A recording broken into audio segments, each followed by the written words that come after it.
How will you solve this problem? This is a forget numerical methods. How would you solve this? Antiderivative of what? Like that's what like integrate both sides. But how will you do the integration? Like will you just integrate both sides? Yeah. And what will happen?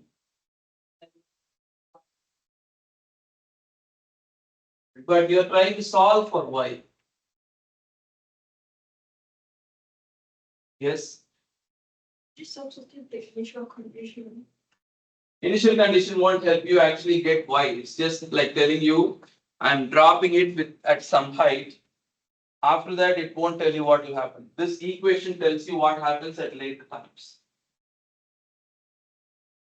I mean, this is your differential equation material. So I would say I'll separate the variables and write this minus p squared dt.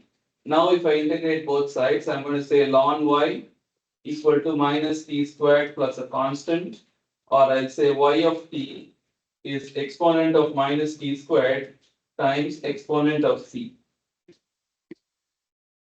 And this exponent of c, I'll give it a new name. I'll call it c dash e power minus t squared. And suppose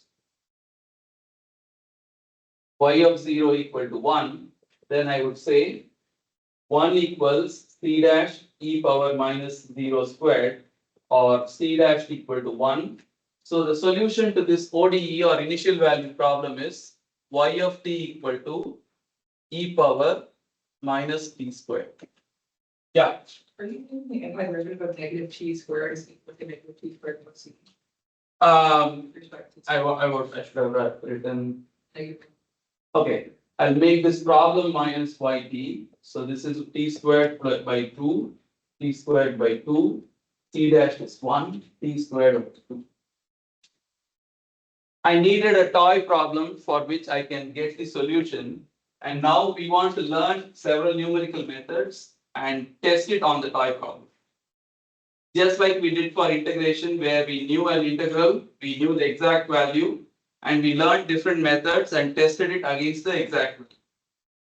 So here's our solution. So we are going to solve the same problem using different numerical methods henceforth. Okay. The reason you're doing this is because this happens to be a problem which you can easily solve or integrate. But what if you encounter a differential equation which you can't easily integrate? For example, if I write dy by dt equal to minus y squared plus dy. There is no way to do this analytically. This problem is non-linear and you can't solve this analytically. So you have to rely on numerical techniques. So what we learn as numerical techniques is typically to solve these unsolvable or unintegrable equations.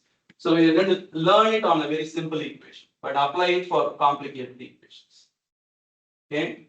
So in your quiz or your exam, a problem like this is likely to appear, whereas a problem like this is just for learning purpose. With me so far, are we okay? Tim? Okay. So coming back here, here is dy by dt. What does this statement literally mean? It's like saying the slope at t is given by f of t comma 1 or y comma t. That is the literal math to English translation for this ODE. Right?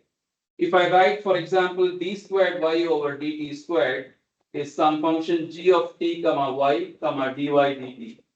What does that mean? What is the translation of that ODE? The curvature at that point is this function. Okay. So if I tell you at this point, you don't know what comes later. That's what an initial value problem is. You just know the slope at that point. Okay. How will you get the value of the function at, say, suppose this is t equal to 0, this is y of 0. If I know this, how can I get at t equal to some later time? I'll call it delta t. How will I get that? Can you apply your geometry knowledge and tell me?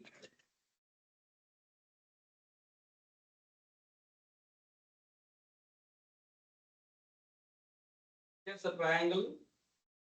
This is time 0. This is at time delta t. At time 0, my value of the function is y of 0. And I want to know what the value of my function is at some later time.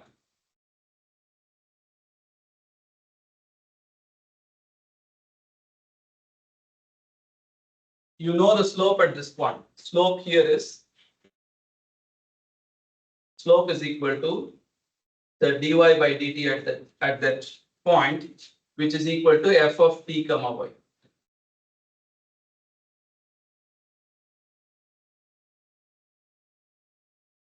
Is it too easy? Say something. 75.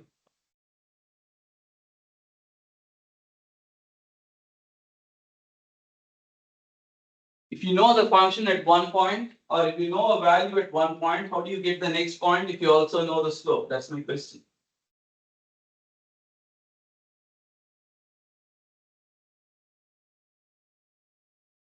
I know this distance, don't I? And I know the slope. How do I get this distance? That's literally my question.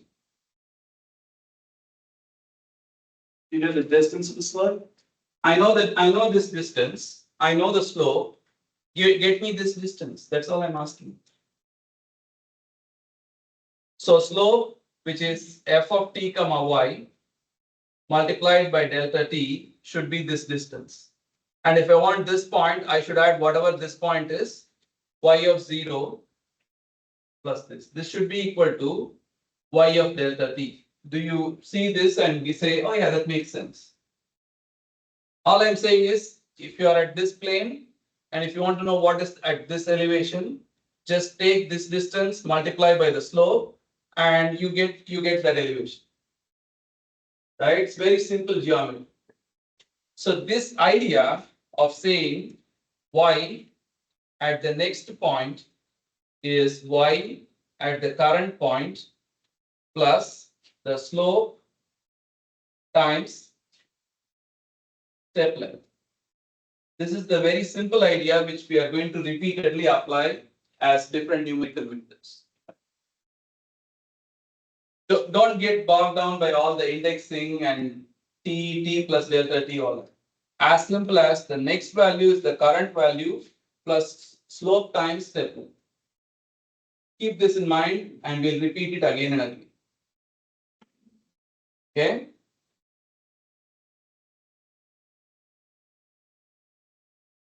With me so far?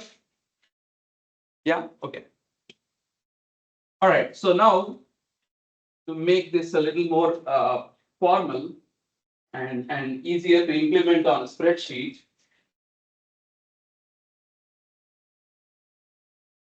suppose I have a point, I'll call it Ti, okay, and at that point I have a function value which is y of Ti, and I also have a slope dy over dt at Ti, which is equal to f of Ti ym. It's like saying the right hand side of this is f of t comma y. So then I also consider the next point, which I'll say is Ti plus delta t. Next step. So if this is, say, for example, this is 0.1 seconds. Let's say your step length is 0.05 seconds. This is 0.15 seconds. Okay. Question. So I want to ask, what is the value of the function at Ti plus delta t? Apply this. Next, equal to current being y of Ti plus, what is the slope? F of Ti comma yi times step length, which is delta t. Next, current slope times step.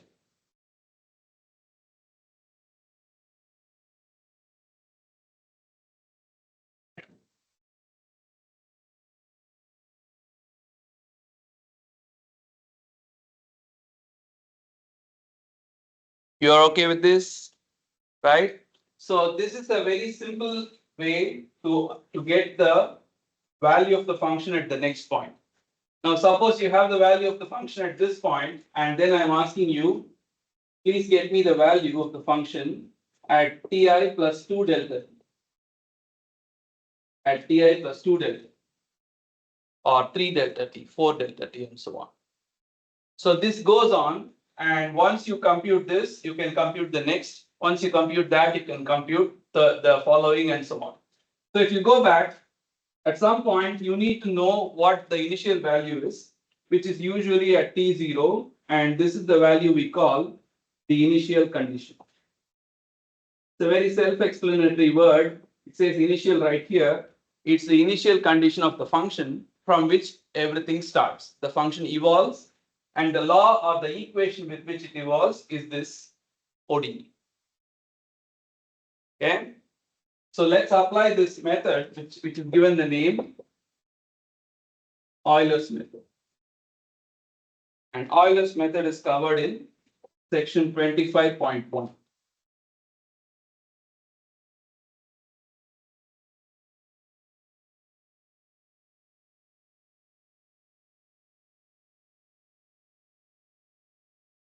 So the book also writes it in this form. It writes it dy by dx equal to f of x comma y.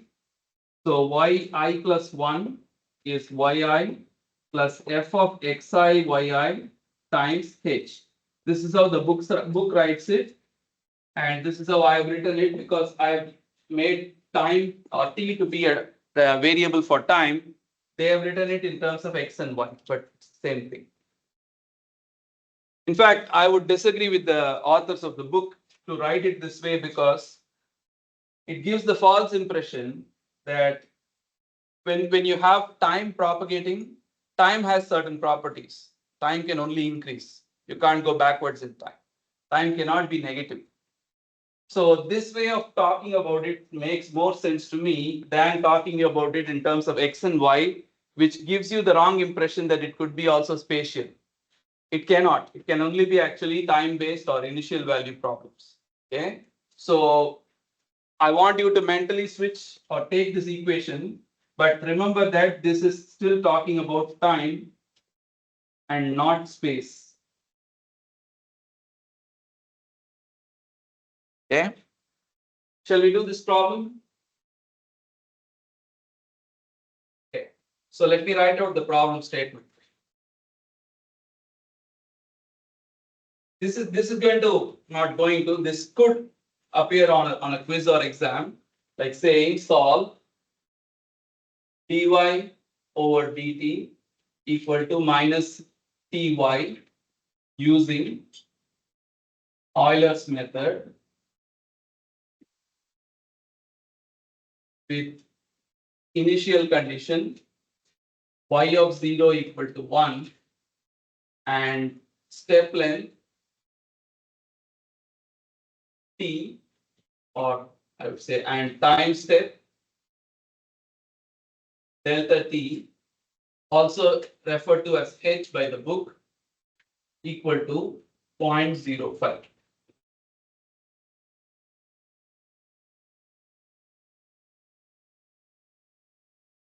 Obtain y of 0 less than t less than uppercase T, where t equal to 0.20 seconds. 0.20 seconds.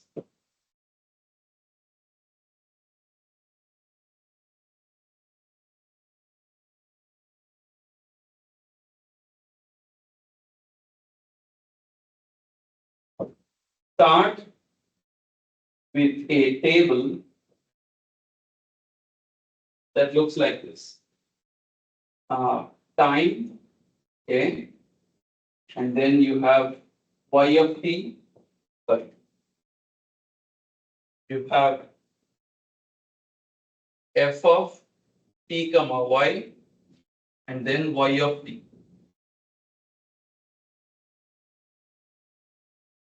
Time starts at 0.00, that is your initial condition.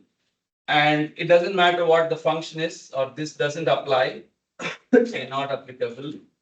And what is y of 0? 1. 1.000. This is given information.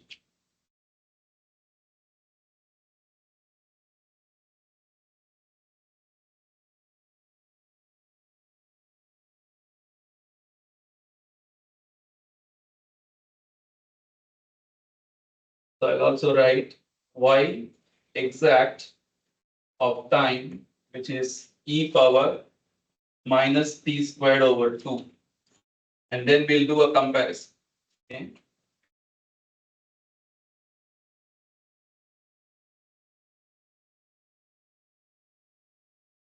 One minus y Euler divided by y exact as a percentage.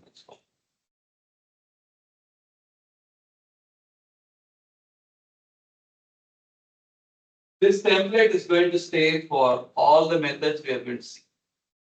Of starting with time, the function, the solution, and the exact value. Only the methods will keep changing. The numerical methods we are using.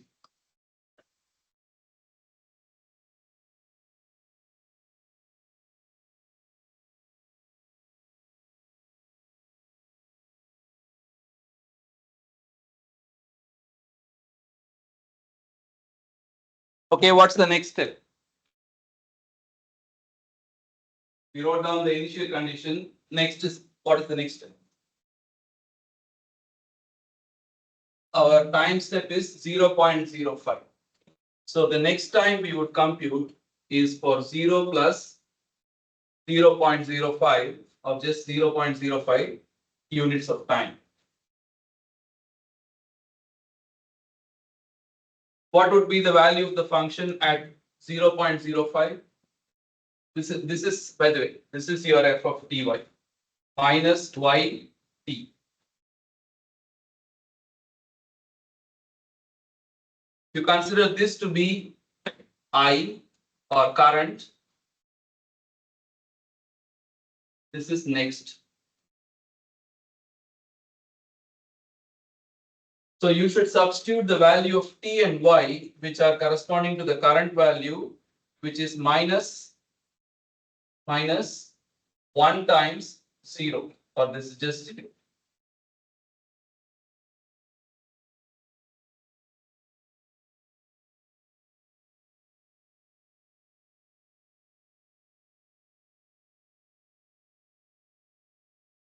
Right? And what is y of t? Y of 0.05 equal to y of 0.00 plus delta t times f of t comma y. This is 1.0000 plus 0.05 times 0. So this is still 1.0002.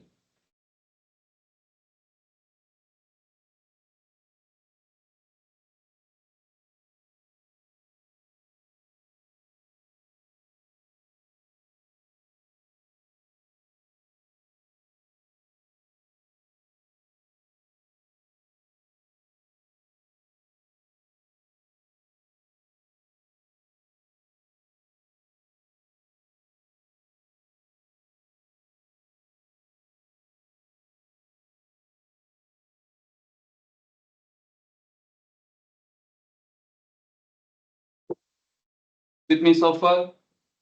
Yes, Parker? Something's not clear? Okay.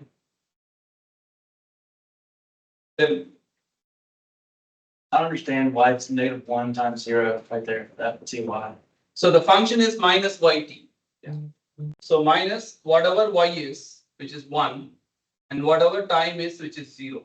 This is the previous. Yeah, whatever is current, you're computing next, you have to use the current values. I got it. Thank you. Now you're okay? Others? Good? Right? Something not clear? Next sheet term values, right? Yeah, now when you move on to the next time, that is when you go on to 0.10, next becomes 0.10 and this becomes current. Moves forward. So if I write that here, I have time 0.00. I have f of t comma y, not applicable, which is equal to minus ty, and then y of t, which is 1.000, right? So then for 0.05, I have 0, and this is again 1.00, but it will change the next time. What happens when you do 0.10? When you do 0.10, y of 0.10 equals y of 0.05 plus what is delta t? 0.05, and then what is the value of this function? Minus 1 times 0.05, or this is minus 0.05.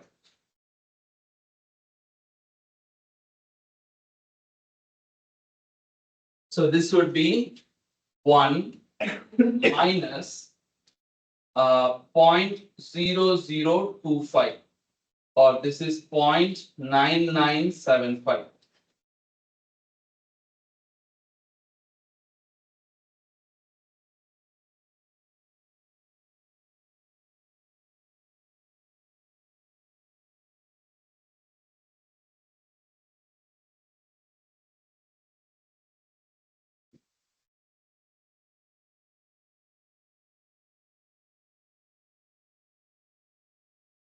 Kindly take a good look at 0.9975 and tell me if you understand how it comes.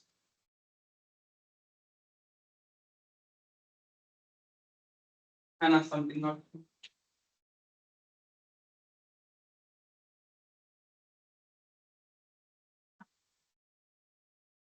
Right, so let me repeat that. So which one? This one or this?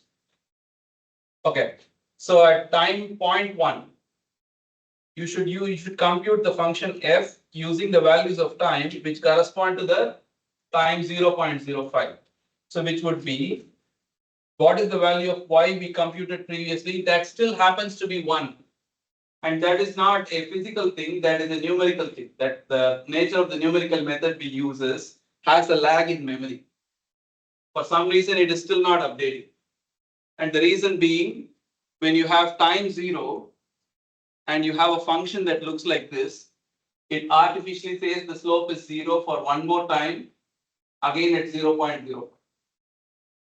So 1 plus delta t is 0.05, and the function's value is minus 0.05. So if you multiply this is 0.0025.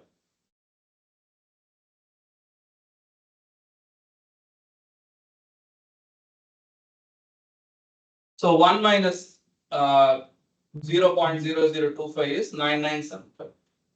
That's what I have. Now let's all do this independently. For 0.15, do this and then look up. For 0.15,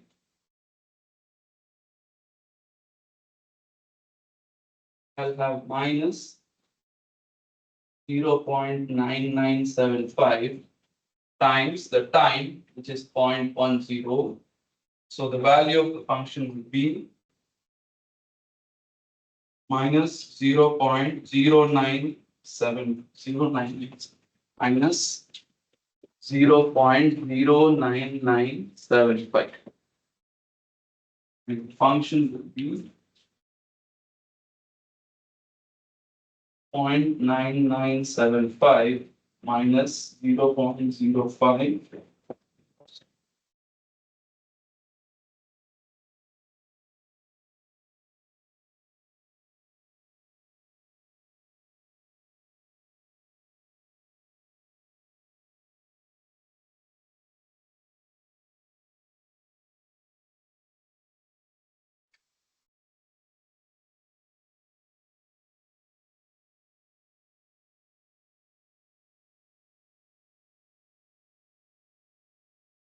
0.9925. 3.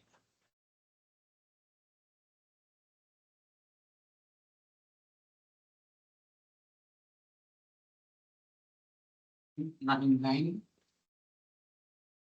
two five.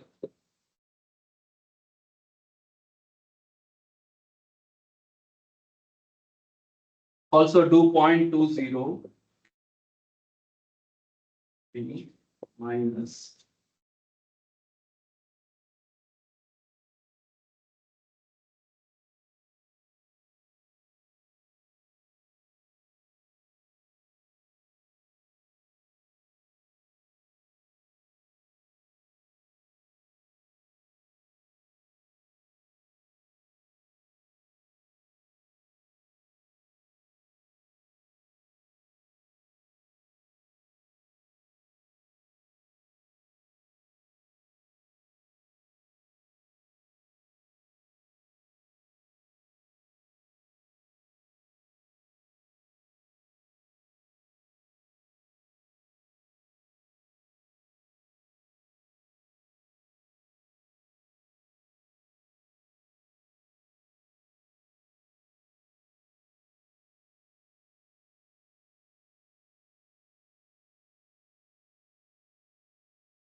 So this sounds like something Excel would be good at doing, right?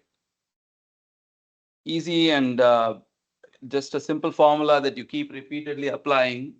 So minus 0.1489. And anyone, what's the value here for 20? 9181 or 9851? 9851. 0.9851. Okay. So it just took me literally under a minute to develop an Excel sheet to do this. So you are also going to do that, and then we'll make the Excel sheet more and more complicated.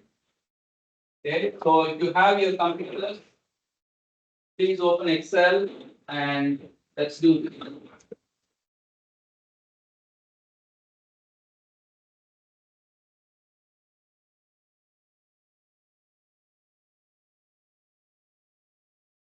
So whether you have or not, it's pretty simple to follow. I start with time 0.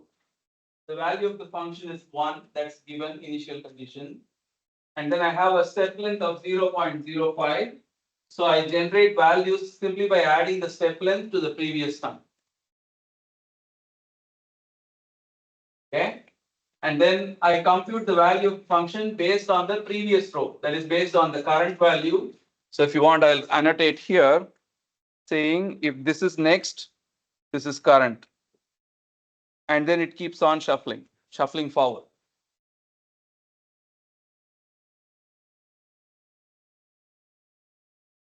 So if you see here, my function value multiplies the time and the y from the previous row.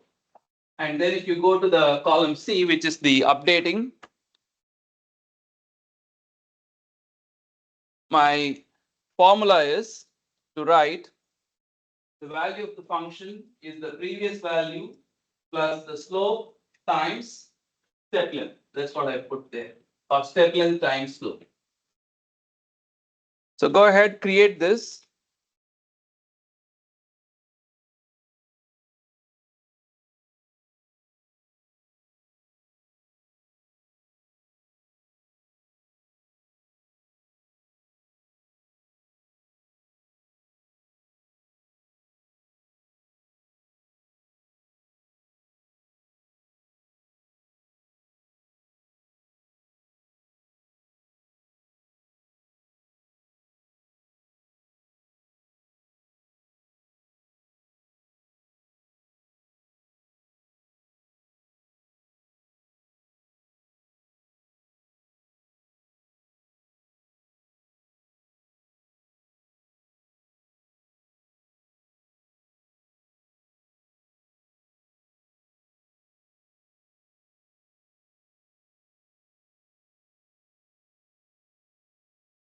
So if you're able to get up to here, let me know and we'll start using this little Excel sheet to understand different features of the method. Okay?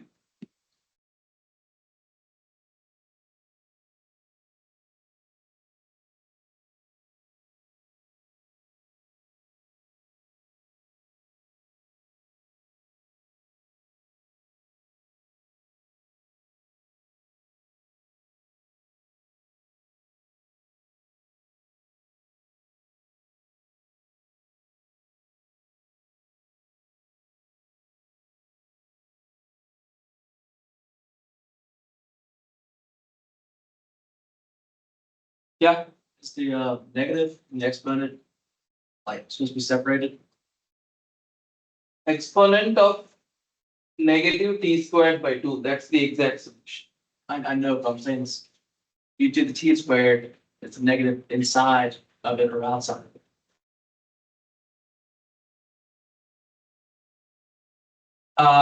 Minus t squared over 2 and the exponent of the whole thing.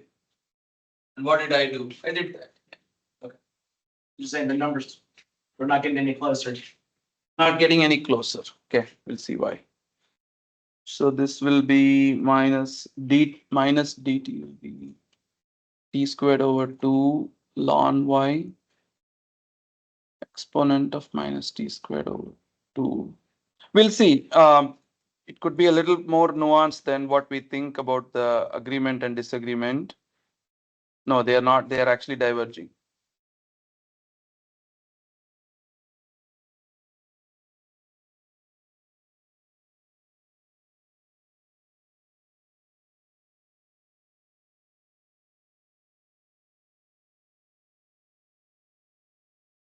We'll see.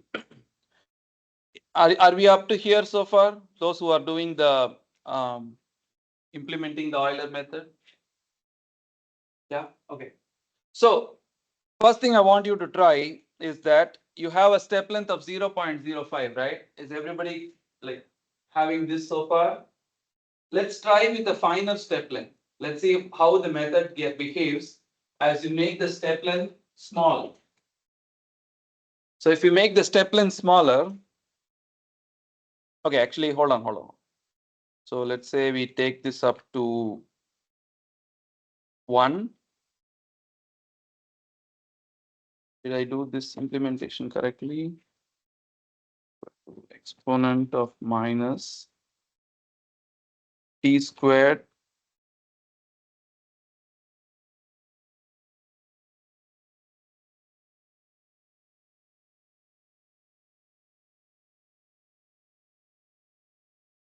there we go. I think I made some mistake in the exact like the typing in the formula. When I put b squared over 2, for some reason it didn't do the squared, I think. Now it should be fine.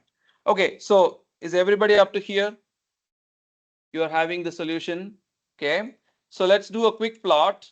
You can plot the 3 quantities.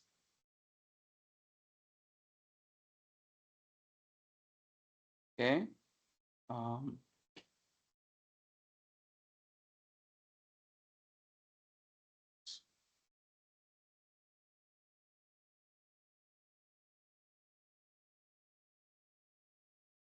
Okay, so I'm going to move this chart to a new sheet.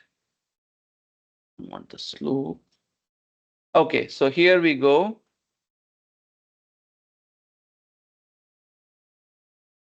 Exact.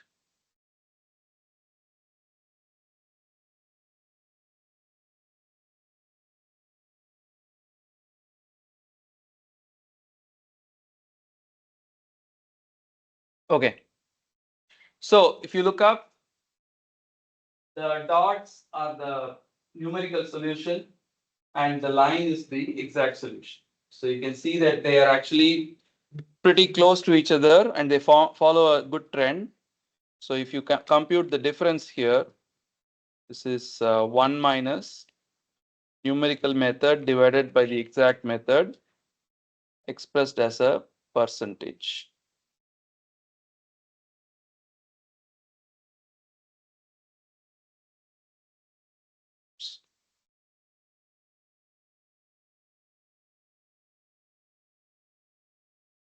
Okay. Look up, please. So here is the difference between the numerical method and the exact method. One thing that you can notice is that as time goes on, this error is only increasing. It doesn't seem to be coming down. That is, they still follow the trend pretty closely, but as time progresses, the values, that is the exact value and the numerical value, seem to differ more and more as we go further. What could be the reason?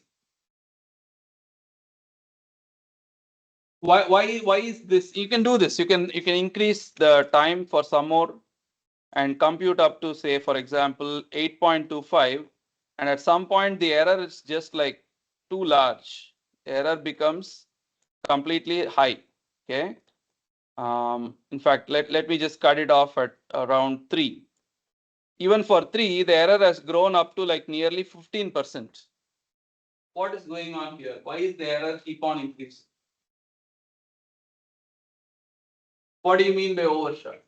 Like you approached it, you found it, and then you went past it. No, it was not like that, because from the beginning, the error is only, well, yeah, you're right in a sense. That is, there is one particular value for which the error goes through a minimum. Like at 1.75, it just happens to be the most or best agreement. Then it starts to get worse and it only gets worse. So your explanation is, if you overshot it, there was a very sweet spot. But if you're doing this in an analysis, there is nothing sacred about 1.75. It just happens to be some number. And for a different problem, it could be a different number. So what exactly is going on here?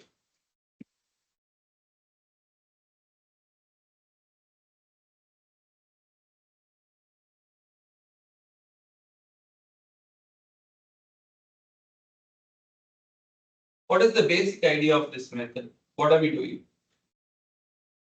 We write next equals current plus slope times the step length, right? When is that a good approximation and when is that a bad approximation?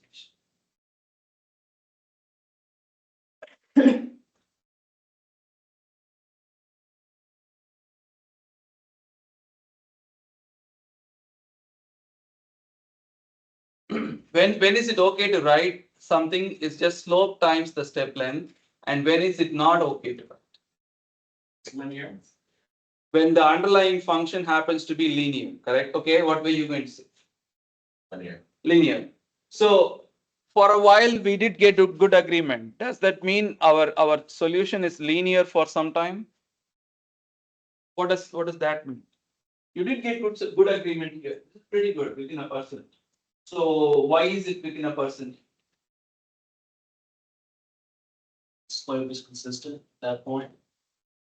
Until some value of time, this exact function, which is exponent of minus t squared over 2, is very well approximated by a linear function, but that approximation starts to get bad as time progresses. As you get to large times, you can't consider it to be a linear.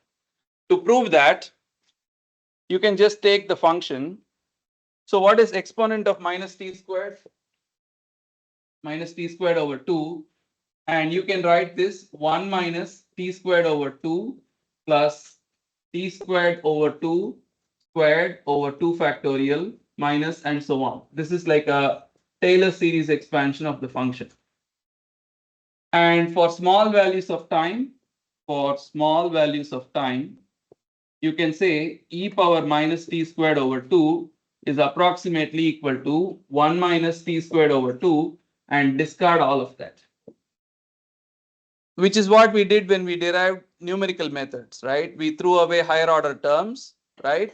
So if you take this function and you type in equal to 1 minus t squared over 2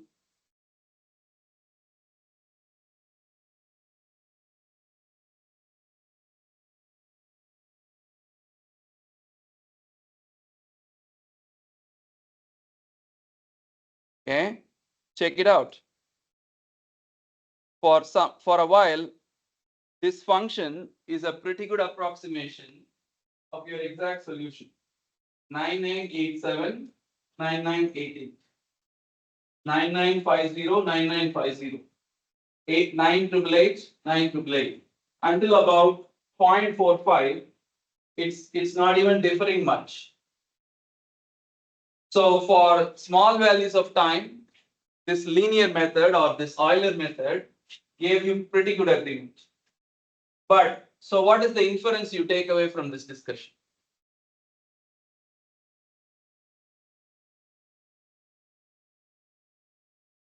If it's only accurate if the slope is consistent throughout entirety. This function works best if the right hand side is a linear. Number one. If the right hand side is non-linear, it works until the right hand side can be considered or approximated as linear. That is for small values of time, something like that. When the function becomes highly non-linear, this whole thing blows up. Those are the inferences. Number one, if you have a linear function, this method is golden. It will work. Number two, it will work still for non-linear functions as long as they are still sort of linear. Number three, if the function is non-linear, this should not be a method of choice. Right? Right? Okay. Is everybody okay? Were you listening? Were you still working? Okay. So you took a step length of 0.05, right? Okay. I need you to also look up because these are some of the nuances I want to talk about. And if you don't pay attention, you will miss it. So you took a step length of 0.05. You consider this function, which is the exponential function. If you move by a step of 0.05, there is not a huge penalty if you are near time zero, but there is a huge penalty if you are doing this at later time. Right? That is, the function starts to look like this. A small step length of 0.05 is nearly linear at initial times. So if I write it here, the function, let me plot it here. So look at this. If you are taking a step length of 0.05, at these times, the value of the function changes slowly. But the same 0.05 leads to drastic change at later times. Okay. Now, suppose instead of stepping by 0.05, what if you did step only by 0.01 or 0.005? What if you took smaller steps? What will happen? Then you can push out the range until which this method could still hold on because you are taking smaller steps. Let's prove that, okay? So look here, pay attention and see that until about, we'll call 1%. Until 1.90, the method seems to work when the step length is 0.05. Remember this number, 1.90. Until this value, the error is only 1%. Okay. Now let's do the same problem again, but with a smaller step length. Let's see what happens. So all I'm going to do is copy the whole sheet and paste it again. And in here, instead of 0.05, I'll enter the step length to be 0.005.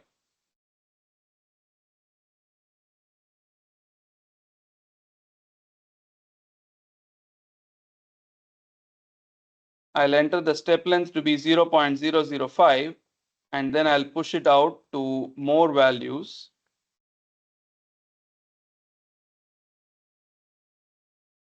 All the way up to that 1.90, which we thought was a cutoff. All right. Check this out. At the same time, 1.90 or 1.9, the error now is very less. It's only 0.09%. So what's happening here?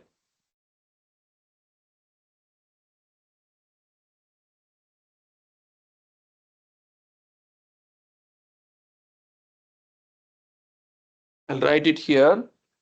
For step length of 0.05 at time 1.90, the error percentage was about 1%. For step length of 0.005 at the same time, the error is only 0.1%, about 0.1%. And if you want to wait till the error grows, the error will grow again and it will still do the same thing that it did before, but only everything is delayed, and that will happen at a time. Oops. That will happen at a time which is about 2.725.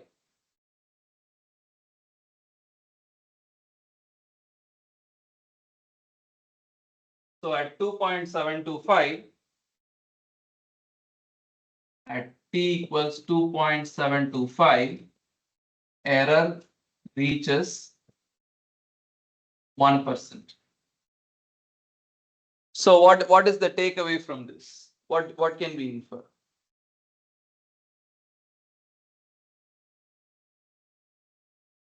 By making the step finer, we are essentially taking smaller increments so that the whatever your nonlinear function is, it can still be reasonably linear in that small step length.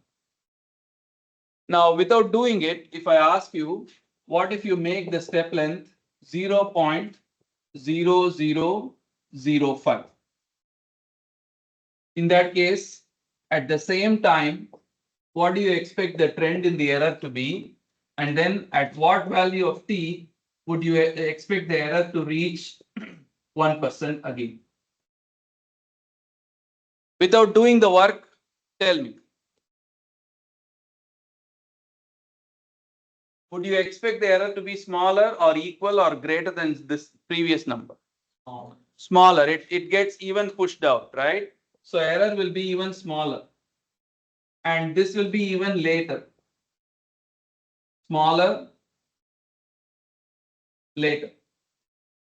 So if you want to simulate a certain amount of time, if you take a really small time step, like you take a step length of, let's say, delta t equal to 10 power minus 6, is really fine, and you will get a really small error,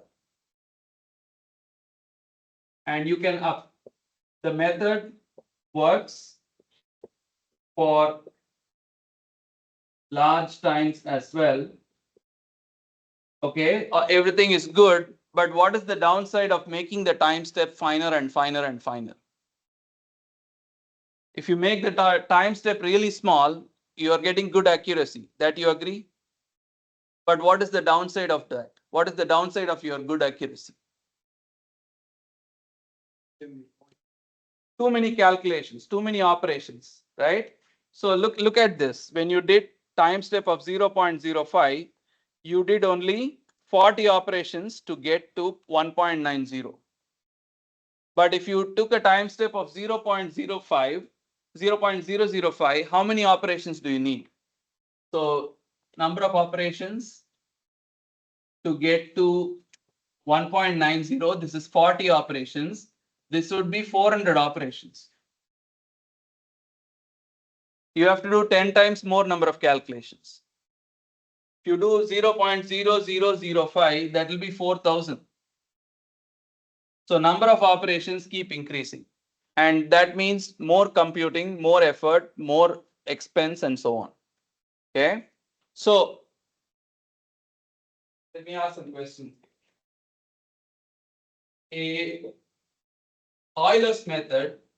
Let me get rid of the screen here.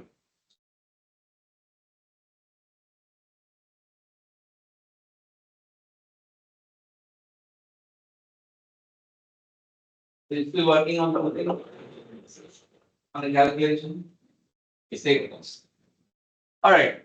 So this Euler's method, we write y of t plus delta t equals y of t plus delta t times f of t comma y. It's a linear approximation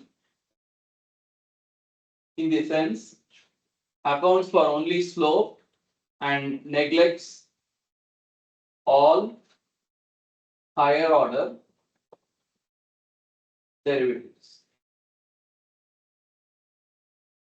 Works well for f of t comma y that is linear by using small or fine time steps.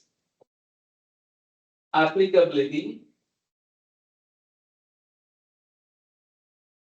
can be extended to long times. I'll let you write that, okay?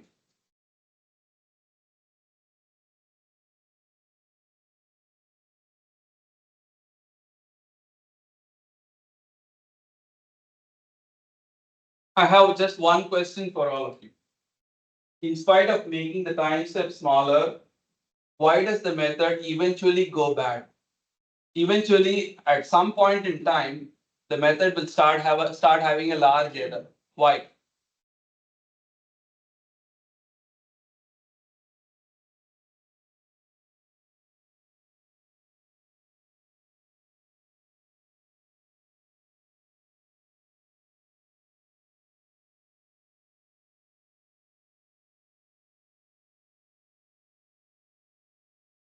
Eventually, the method will go bad.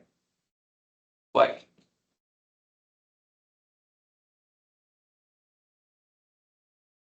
Guess this one is approaching zero, so that's gonna at some point almost have no slope at all.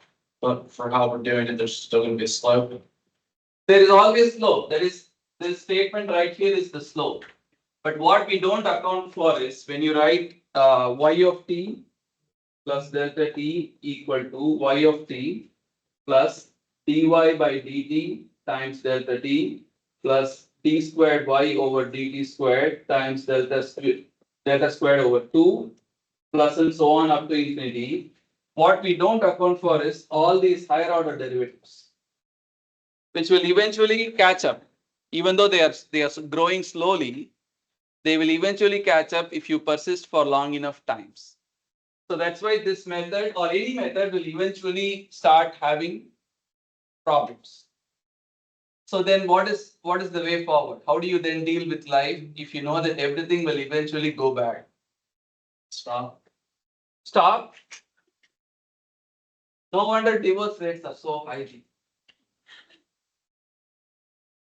What do you do? Just from in the equation.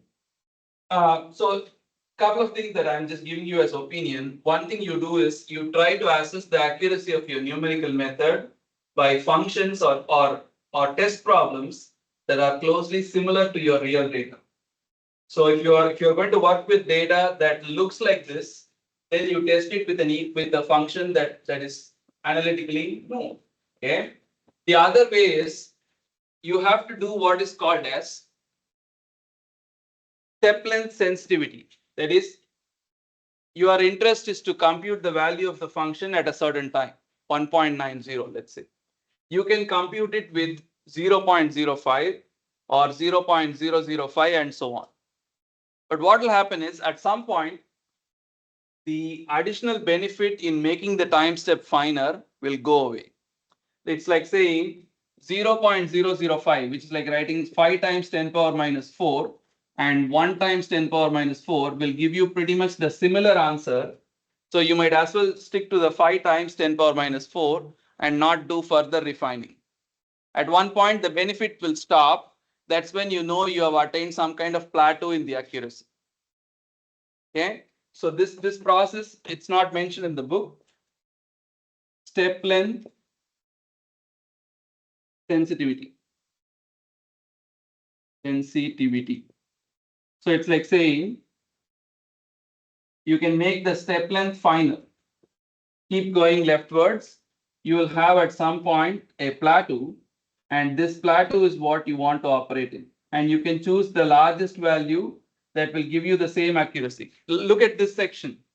It's like saying all these lower step lengths will give you the same accuracy. I might as well choose the one that comes with the least expense. Why should I spend more if it will not give me additional benefit? That's what this is. Okay. Make sure this is captured in the video. Okay, so what did we learn today so far? We learned the Euler method.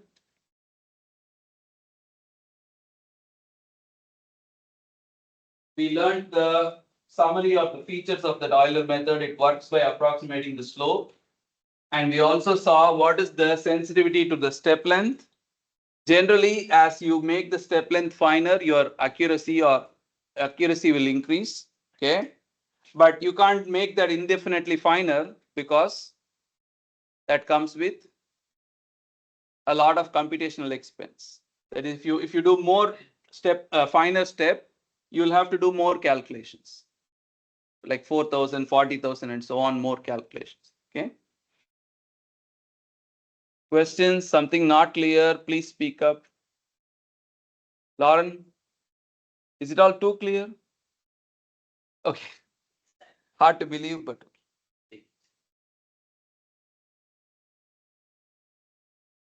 Okay, so now let's do a problem that you can actually relate with. I want you to, actually this will be a fun MATLAB exercise if you are into it.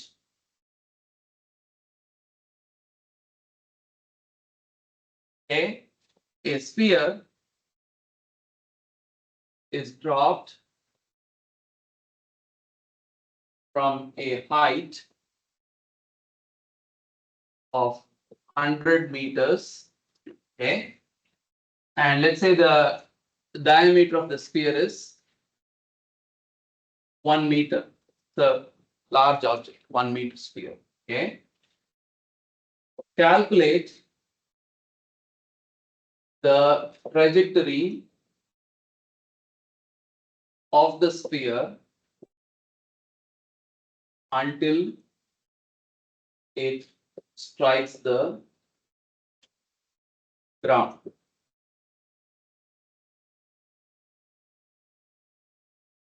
Until it strikes the ground. Now, you can't do this problem just with math. You need to apply some physics knowledge here, which is to say, you have your sphere, which is 1 meter in diameter. It is dropped from a certain height, which is given as 100 meters. And since it is dropped, we'll assume that the initial speed is 0, or v at t equal to 0 is 0. And z at t equal to 0 is 100 meters. You have to compute until z goes to 0, which is the ground. This is z equal to 0. And what is the equation that you are actually going to solve? That is the main question.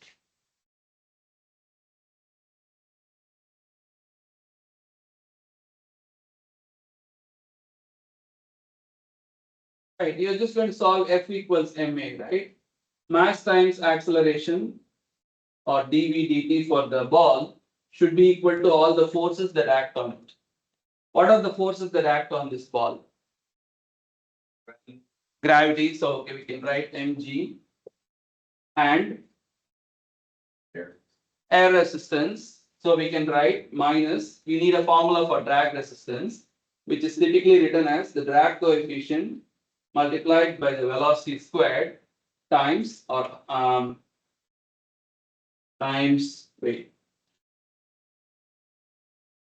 let's say drag coefficient times velocity squared. This will take care of the units. So the units of this will be Newton per meter second squared. As far as this class is concerned, all we are saying is we want a dv over dt equal to G minus CD over M times V squared. Okay, so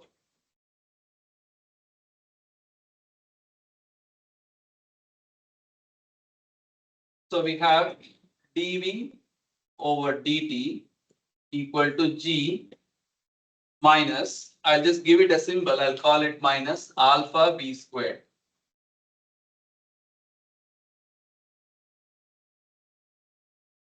Okay, so this is your right hand side function, which is f of time. It doesn't depend on time in this case, it just happens to depend on the speed v.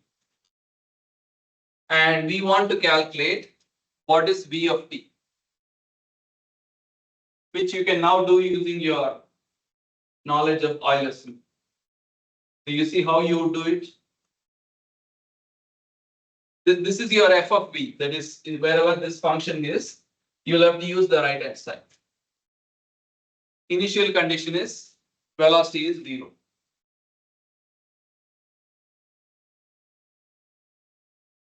What if I ask you, I also want to know the height of the sphere as well as a function of time. At different times, I want to know where the sphere is. It is falling, right?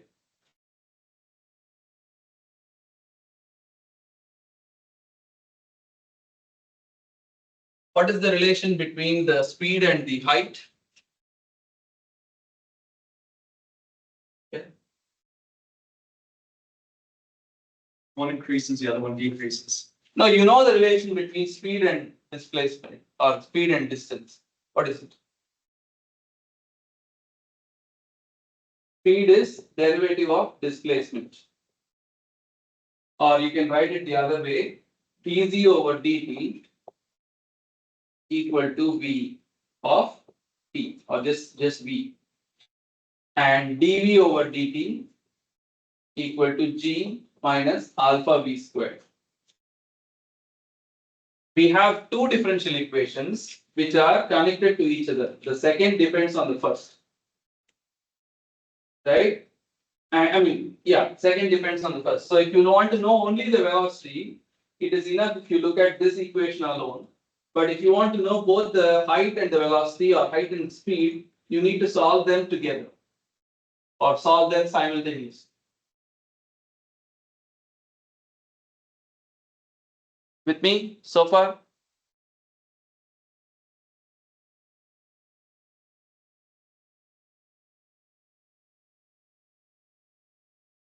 Tim, you have a question?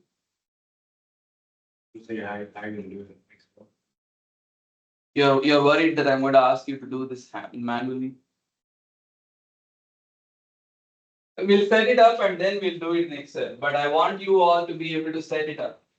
Okay, so we'll call this F1 of T, comma Z, comma V, and this is F2 of T, comma Z, comma V. I'm just giving it a generic name F1. In some other problem, it could be something else, but here it has only velocity. F2 could be anything, but in this problem, it depends only on velocity. Okay, so that in the future, we can use this to generalize it.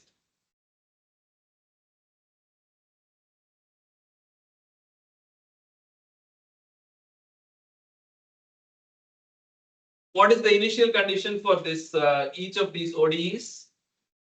For this equation, z of 0 equal to h or 100 meters and v of 0 is simply 0.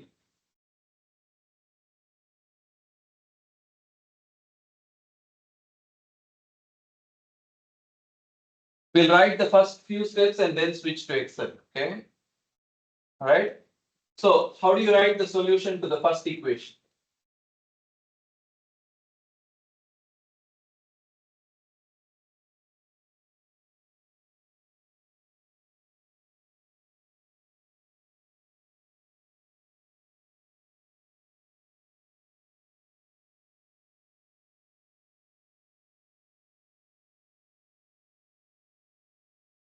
That will be z of t plus delta t equal to z of t plus delta t multiplied by f1 of t comma z comma v.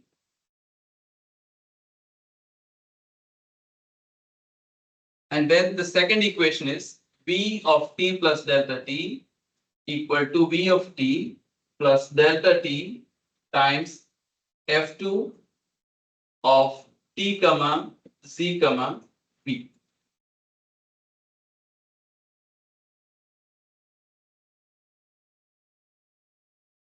Apply Euler's method for both the ODEs. Remember, this is only for first order ODE. The Euler method is only for first order ODEs, and we have two first order ODEs. Okay. With me so far?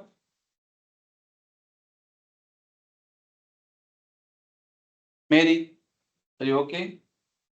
You look positively bored. All right. So let's choose a time step. Okay. So if you look at this problem, this thing is falling fast. It's falling from a height of 100 meters. Gravity is going to accelerate it at 9.8 meters per second. So you need to pick a time that is actually relevant for this fall. You can't arbitrarily pick a time. That is the point I'm driving here. You can't pick a time step which is 1 microsecond. Why? Because that will be over resolving your motion, and if you're actually taking a video of this fall, each frame it'll almost look like nothing's happening in those frames, because 1 microsecond is just too short for anything to happen. If you choose 2 minutes, let's say you take a frame now and wait for 1 minute, let's say 1 minute, and you take another frame, that is too few, like that is waiting too long, right? Because in 1 minute the thing could have fallen a lot of distance. It might even reach the ground. Okay, so you need to first figure out how will you select the correct time step for this problem. How will you?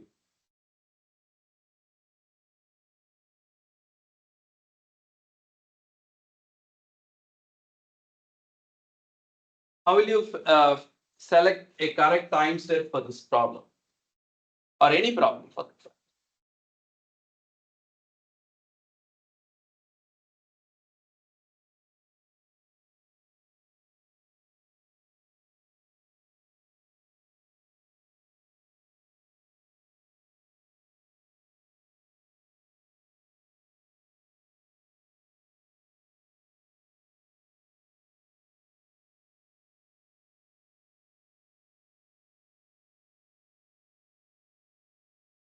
So here is some insight that I'm giving you. It might not be something that is usually in textbooks. You look at this equation. How many of you have done this paragliding, jumping out of planes kind of adventures? No one? I've not done, but I've analyzed it a lot. You get the same thrill from writing equations that describe it.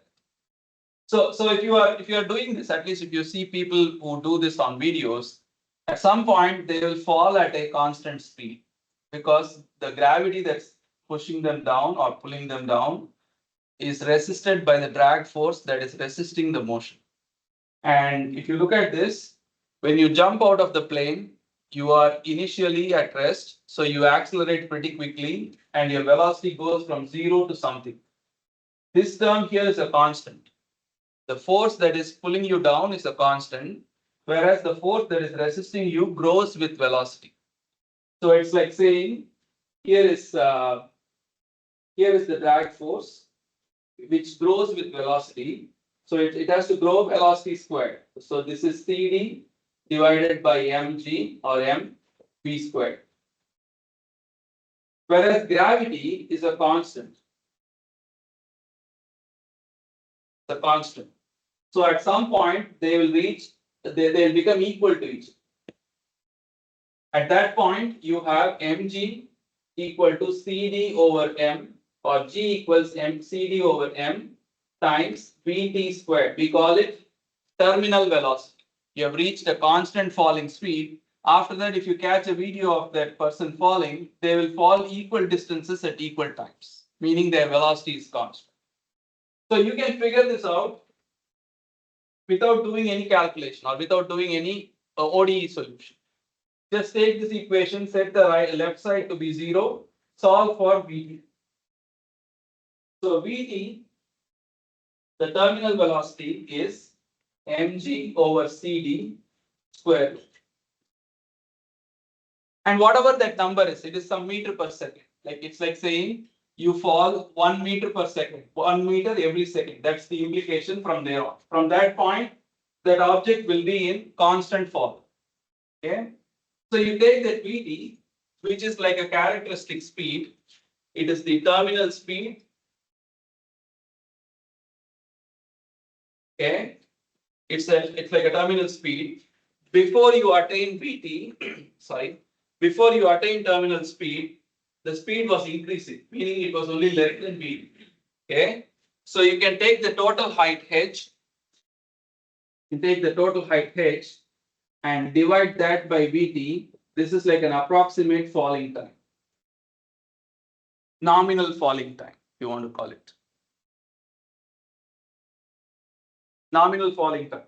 So if your total event, the event is going to last for these many seconds, which could be 10 seconds or 20 seconds, whatever, how you would choose your delta t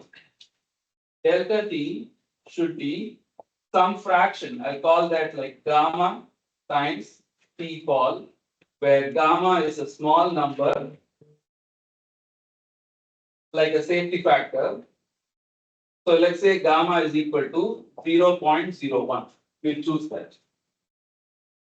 It's like saying I'm resolving this this event at 1% of the total time. Okay, you are not into jumping out of planes, which is a good choice. How many of you are into photography? What hobbies do you guys have? Roller coaster. You all like taking pictures, don't you? Like you don't like taking pictures, you don't have a phone, you keep snapping selfies. No? Okay, how else am I supposed to connect with you on frame rate and sampling times? What else do you do that involves sampling time? Maybe like soccer when they try to call an offside call, and they have a bunch of frames per second showing. So you're using a camera to make those calls, and that happens in almost every sport. In baseball, whenever you want to see a ball crossing a line, even in tennis, in cricket, in many sports, they take a video of that ball at high frame rate and then watch it frame by frame to see when that happened. Okay. So what I'm saying here is, if I know my process has a characteristic time t, I want to resolve that process at a reasonable resolution, which could be like 10 times or 100 times, so that I'll get 100 time points or 100 frames of that solution. So when I plot my solution for z or v as a function of time, I'll plot it up to t fall, let's say. Or I'll plot it up to 5 times t fall, whatever that time is. And I want to have data points which are reasonably spaced, and this delta t, I want to be t fall multiplied by a small number gamma, which is like 0.01 or 0.005 or something like that. You understand how we select time step? It doesn't fall out of the sky. You have to understand what you're simulating. It has a characteristic time, and use that time, get a fraction of that time and use it as a time step. If this t fall is, let's say, 10 seconds, it makes no sense if I use a time step which is 1 microsecond. It's just too small. Or it makes no sense if I use a time step which is 1 minute, which is too long. In 1 minute, the entire event would be over. Then what are you capturing? Right? Okay. So where are we on time? 15 seconds. I'm going to continue doing this next lecture. I want you to take the Excel sheet that you did today, use it to get both the velocity and the height as a function of time. Okay, for simplicity, we'll say this G you can take to be 10 and alpha equal to 1, just for simplicity. We'll do this problem on Thursday and continue. Okay. Thank you.